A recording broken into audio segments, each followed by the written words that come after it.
Hello friends, कैसे हैं आप सभी। मैं प्रियंका शर्मा स्वागत करती हूँ आप सभी का आप सभी के चैनल पीएस स्टडी पर। Friends, SSC MTS and havildar new vacancy 2023। Friends, बात करने वाले हैं हम इस वीडियो में एसएससी एमटीएस यानी multitasking staff and havildar post के लिए नई वैकेंसी आई है। इसके बारे में आपको सारी जानकारी देंगे।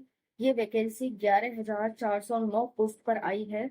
कब से फॉर्म फिल हो रहे हैं, आपकी एलिजिबिलिटी क्या है, क्वालिफिकेशन क्या होनी चाहिए, रिटन एग्जाम में आपसे क्या क्या पूछा जाएगा, फिजिकल में आपसे क्या क्या पूछा जाएगा, किस पोस्ट के लिए फिजिकल है, किस पोस्ट के लिए फिजिकल नहीं है, सारी जानकारी आपको देंगे। फ्रेंड्स, जैसा कि आपको पता है एमटीएस एंड हवलदार 2 टाइप की पोस्ट के लिए वैकेंसी है। 11,409 पोस्ट हैं। फॉर्म कब से भरना फिल हो रहा है, तो फॉर्म भरना 14 जून से 14 जुलाई के बीच आप फॉर्म फिल कर सकते हैं। इसका 14 जून से 14 जुलाई के बीच। ओके, अब हम बात कर लेते हैं इसकी फी क्या है। तो जनरल ओबीसी ईडब्ल्यूएस के लिए फी 100 रुपए है। बाकी अदर कैटेगरी के लिए एससी एसटी के लिए कोई फी नहीं है। ठीक है, अब बात करते हैं हम इसकी एज की। तो एज है इसमें 18 से 25 वर्ष, लेकिन कुछ पोस्ट के लिए इसमें 18 से 27 वर्ष की एज है। वहीं पर ओबीसी को 3 वर्ष की छूट है और एससी एसटी को 5 वर्ष की छूट है। ठीक है, जो 18 से 25 वर्ष है वो जनरल वालों के लिए है, और कुछ पोस्ट के लिए 18 से 27 वो जनरल वालों के लिए है। वहीं पर जो हमारे ओबीसी हैं उनको 27 से 3 वर्ष एक्स्ट्रा छूट मिलेगी, यानी 30 वर्ष तक। और जो हमारे एससी एसटी हैं उनको 5 वर्ष की छूट मिलेगी। ठीक है, यानी कि 25 से 30 और 27 से 32 वर्ष तक उन्हें छूट मिलेगी। ठीक है, चलिए अब बात कर लेते हैं फ्रेंड्स यहाँ पर एलिजिबिलिटी। तो आप 10th पास यानी 10वीं पास होनी चाहिए, किसी भी स्टेट से होने चाहिए, किसी भी स्टेट से हो आप बस 10th पास होने चाहिए। ओके, इसका एग्जाम कब होगा, तो फ्रेंड्स इसका एग्जाम होगा अगस्त से सितंबर के बीच में। ठीक है, अगस्त से सितंबर में इसका एग्जाम होगा। चलिए अब फ्रेंड्स सिलेक्शन प्रोसेस की बात कर लेते हैं। सिलेक्शन प्रोसेस में क्या होगा, तो पहले आपका रिटन एग्जाम होगा जिसके 2 पार्ट होते हैं। 2 पार्ट में आपका रिटन एग्जाम होगा जिसमें 2 एग्जाम होंगे। अब उसके बाद आपका फिजिकल होगा, उसके बाद डॉक्यूमेंट वेरिफिकेशन होगा, मेडिकल होगा और फाइनल मेरिट लग जाएगी, आप सिलेक्ट हो जाओगे। अब इसके पार्ट 1 की बात कर लेते हैं। पार्ट 1 में आपसे क्या क्या पूछा जाएगा, तो इसमें 2 सब्जेक्ट आते हैं, मैथ और रीजनिंग। ठीक है, मैथ से 20 क्वेश्चन आते हैं और रीजनिंग से 20 क्वेश्चन आते हैं। मैथ से 20 क्वेश्चन, रीजनिंग से 20 क्वेश्चन। टोटल आपका जो एग्जाम होता है पार्ट 1 का वो 40 क्वेश्चन का होता है, 120 मार्क्स का होता है, यानी एक क्वेश्चन 3 मार्क्स का। ठीक है, आपको 45 मिनट टाइम दिया जाता है। सीबीटी आपका एग्जाम होगा, कंप्यूटर बेस्ड टेस्ट होगा आपका। पार्ट 1 में कोई भी नेगेटिव मार्किंग नहीं है, बल्कि ये जो आपका पार्ट 1 है वो क्वालिफाइंग है, सिर्फ आपको क्वालिफाई करना है। जैसा कि मैं बता चुकी हूँ 40 क्वेश्चन आएंगे पार्ट 1 में, 120 मार्क्स के होंगे और 45 मिनट आपको टाइमिंग दी जाएगी। कोई भी नेगेटिव मार्किंग नहीं होगी और ये क्वालिफाइंग है। तो आपको क्वालिफाई कितने पर करना होगा, जो जनरल वाले बच्चे होंगे उन्हें 30% मार्क्स लाने होंगे। 120 का 30% कितने होते हैं, 12 36, यानी 36 मार्क्स आपको लाने होंगे। और क्वेश्चन कितने सही करने होंगे, सिर्फ 12। 40 में से 12 क्वेश्चन आप सही करते हैं तो आपके 36 मार्क्स आ जाते हैं और आप एग्जाम को क्वालिफाई कर जाते हैं। शर्त यह है कि आप नेगेटिव ना करें। ठीक है, अगर नेगेटिव करें तो आपको ज्यादा क्वेश्चन ठीक करने होंगे। ठीक है, चलिए अब बात कर negative in the sense friends कि अगर आपके गलत हो जाएंगे तो मार्क्स उसके मिलेंगे थोड़े ना। हालांकि इसमें नेगेटिव मार्किंग नहीं है, लेकिन क्वेश्चन गलत होंगे तो मार्क्स थोड़े ना मिलेंगे उसके। ओके, अब हम बात कर लेते हैं यहाँ पर वहीं पर जनरल वालों को 30% मार्क्स लाने होंगे क्वालिफाई करने के लिए, और ओबीसी को 25% मार्क्स। 25 इन द सेंस 25 मतलब 30 मार्क्स लाने होंगे। ठीक है, जैसे 120 का 25% कितना हो गया, 30 मार्क्स हो गए। 30 हमें आपको कितने क्वेश्चन ठीक करने होंगे, 10 क्वेश्चन। 10 या 30 हो जाएंगे, 10 क्वेश्चन आपको ठीक करने होंगे, आप क्वालिफाई कर जाओगे ओबीसी वाले। वहीं पर एस सी एस टी को 25% मार्क्स लाने होंगे, यानी आपको 25% 120 का। तो यहाँ पर आपको लाने होंगे सिर्फ 8 क्वेश्चन ठीक करने होंगे। ठीक है, 8 क्वेश्चन ठीक करने होंगे क्योंकि 120 का जो 20% होता है वो होता है 12 दूनी 24, है ना। 24 मार्क्स लाने होंगे, तो एक क्वेश्चन 3 मार्क्स का होता है और आपको 8 क्वेश्चन ठीक करने होंगे यहाँ पर।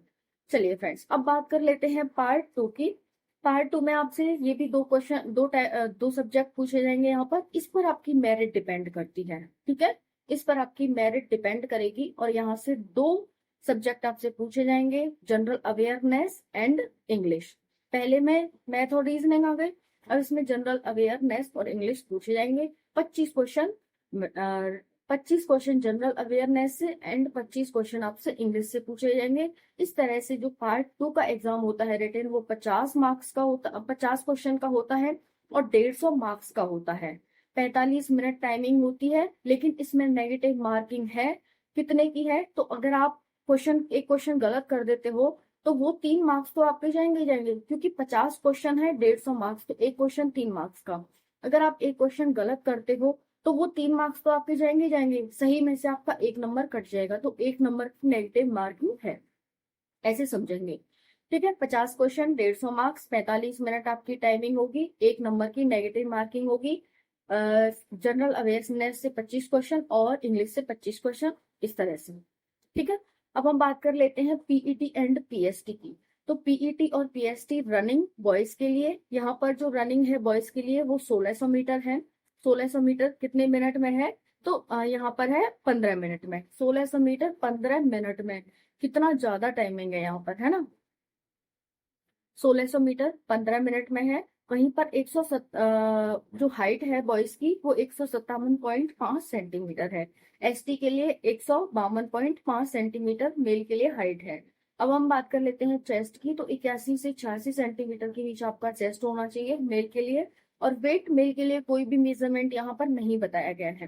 वहीं पर हम फीमेल की बात करें तो फीमेल के लिए है 1 किलोमीटर 20 मिनट में। सोचो, है ना, कितना ज्यादा टाइम दिया है इन्होंने। कहाँ हमें 8 मिनट मिलते हैं, कहाँ हमें 6.5 मिनट मिलते हैं 1600 मीटर में। इन्होंने 15-15, 20-20 मिनट दे रखे हैं। ठीक है, तो जो फिजिकल है आपका वो सिर्फ हवलदार पोस्ट के लिए होगा, एमटीएस पोस्ट के लिए आपका फिजिकल नहीं होगा। ठीक है, ध्यान रखना ये बात कि आपका जो फिजिकल है वो सिर्फ हवलदार पोस्ट के लिए होगा, क्योंकि आपको उस तरह से ही काम करना है उसमें। ट्रेड ट्रेड क्या होता है? ट्रेड यही तो होता है कि जिस जिस विषय से संबंधित आप फॉर्म फिल करने वाले हैं, उस विषय की आपको जानकारी होनी चाहिए। तो एमटीएस का मतलब भी यही, सॉरी, हवलदार का मतलब भी यही है कि आपको हवलदारी करनी है। ठीक है, भागा दौड़ी करनी है, ये सब करना है, तो उसमें आपकी फिजिकल होना चाहिए। तो हम फीमेल की बात कर रहे थे रनिंग की। रनिंग यहाँ पर है 1 किलोमीटर 20 मिनट में। हालांकि फ्रेंड्स इन्होंने इसे रनिंग नहीं कहा, इन्होंने कहा है वॉकिंग। वॉकिंग कहा है इन्होंने, ठीक है, रनिंग नहीं कहा इन्होंने। फिर यहाँ पर जो हम हाइट की बात करें तो 152 सेंटीमीटर है। और वहीं पर जो एसटी गर्ल्स हैं उनके लिए 149.5 सेंटीमीटर हाइट है। अब हम चेस्ट की बात कर लें, गर्ल्स के लिए कोई चेस्ट नहीं है। वहीं पर हाइट वेट की बात करें गर्ल्स के लिए, तो इन्होंने मिनिमम 48 केजी वेट बताया है कि गर्ल्स में मिनिमम तो 48 केजी होना चाहिए। क्योंकि फ्रेंड्स गर्ल्स में बहुत कम वेट होता है, हल्की दुबली होती है। तो इन्होंने बताया कि इतनी ज्यादा हल्की दुबली नहीं होनी चाहिए, आप कम से कम आप में 48 केजी वेट तो होना ही चाहिए। वहीं पर जो एसटी गर्ल्स हैं उनमें 46 केजी वेट तो होना ही चाहिए। तो 48 और 46 केजी, ओके। और इसकी जो सैलरी की बात करें फ्रेंड्स, काफी अच्छी सैलरी होती है आपकी। 25 से 30 हजार स्टार्टिंग होती है, 90-92 हजार तक सैलरी जाती है। जॉब प्रोफाइल क्या है? तो एमटीएस में आपका काम होगा टाइपिंग का, लाइक जैसे क्लर्क का काम होता है ना, वही सेम आपका काम होगा। और हवलदारी में आपका काम हवलदारी का होगा। ठीक है, भागा दौड़ी आपको करनी होगी पुलिस के साथ और जो एसआई वगैरह होते हैं उनके साथ, ये सब होता है। फ्रेंड्स, कोई भी डाउट हो आप कमेंट सेक्शन में कमेंट के माध्यम से पूछ सकते हैं। आई होप आपको वीडियो बहुत ज्यादा पसंद आई होगी। ज्यादा से ज्यादा लाइक करेंगे, शेयर करेंगे एंड सब्सक्राइब करेंगे। Thank you so much.